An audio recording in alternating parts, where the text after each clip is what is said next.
దేవుడు నీకు ఒక వాగ్దానం ఇచ్చినప్పుడు అది అంతా అసలు ఇది అవ్వదేమో, అసలు ఎలా పాసిబుల్ అవుతుంది, ఇంపాసిబుల్, ఇది అసలు ఒక వే లేదు, ఒక పాత్ లేదు, అసలు ఈ స్థితి నుండి ఈ స్థితికి అసలు స్కోపే లేదు, ఛాన్సే లేదు అన్న పరిస్థితిలో మనం ఉంటూ ఉంటాం. ఆలోచనలతో ఉక్కిరిబిక్కిరి అవుతూ ఉంటాం.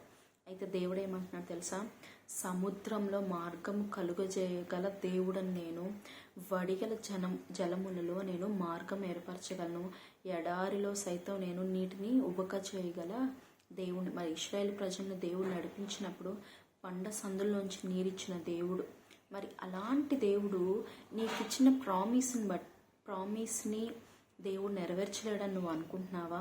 నువ్వున్న స్థితి కొద్దిగే అవ్వచ్చు, నీవున్న స్థితి కఠినత్వంగానే ఉండొచ్చు, నీవున్న స్థితి అసలు చీకటిలో ఉన్న పాతాళంలో ఉన్న స్థితి అవ్వచ్చు. కానీ దేవుడు నీకు ఎప్పుడైతే ఉన్నతమైన వాగ్దానం ఇచ్చాడో, ఒక విమోచించగలిగే వాగ్దానం ఇచ్చాడో, ఒక విడుదల వాగ్దానం ఇచ్చాడో, ఒక స్వస్థత వాగ్దానం ఇచ్చాడో, ఒక ఈ పొజిషన్లో ఉంటామని ఉన్నత స్థితి గురించి దేవుడు నీకు వాగ్దానం ఇచ్చాడో, నిన్ను కాపాడుతానని దేవుడు నీకు వాగ్దానం ఇచ్చాడో, అవన్నీ నువ్వు నమ్మినప్పుడు దేవుడు తప్పక నిన్ను ఈ కొద్ది స్థితి నుండి గొప్ప స్థితికి దేవుడు నిన్ను తీసుకువెళ్తాడు.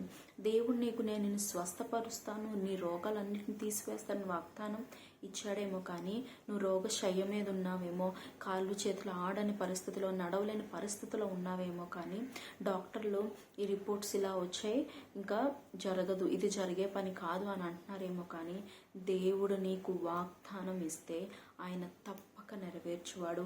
ఆయన ఎప్పుడు కూడా నమ్మకమైన దేవుడు. ఆయన వాగ్దానం ఇస్తే నిన్ను మరణ శయ్య మీద నుంచి లేపగలిగిన దేవుడు, నిన్ను నడిపించగలిగే దేవుడు, నిన్ను తన మహిమ కొరకు వాడుకునే దేవుడు.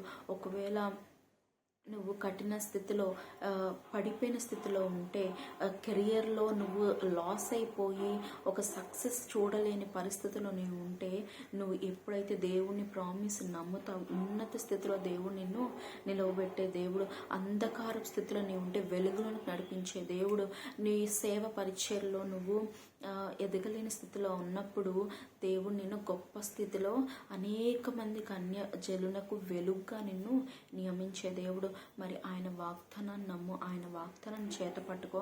నువ్వు నమ్మడం మాత్రం చేస్తే చాలు, ఆయన నీ పక్షాన కార్యాలు చేస్తాడు, నీ పట్ల ఆయన దయ కలిగి ఉంటాడు. ఆయన జాలి పడితే ఆయన తప్పక మన యందు సంతోషిస్తాడు, ఆయన తప్పక మనకి సహాయం చేసే దేవుడు కనుక, ఆయన సముద్రంలో మార్గాన్ని క్రియేట్ చేయగలడు కనుక, పరిస్థితులు ఎలా అయినా ఉండని ఆయన పేవ్ చేస్తాడు, పేవ్ చేస్తాడు, ఆయనే మార్గం ఏర్పరుస్తాడు కనుక ఆయన మీద నమ్మకం ఉంచి ఆయన తప్పక దీవిస్తాడు.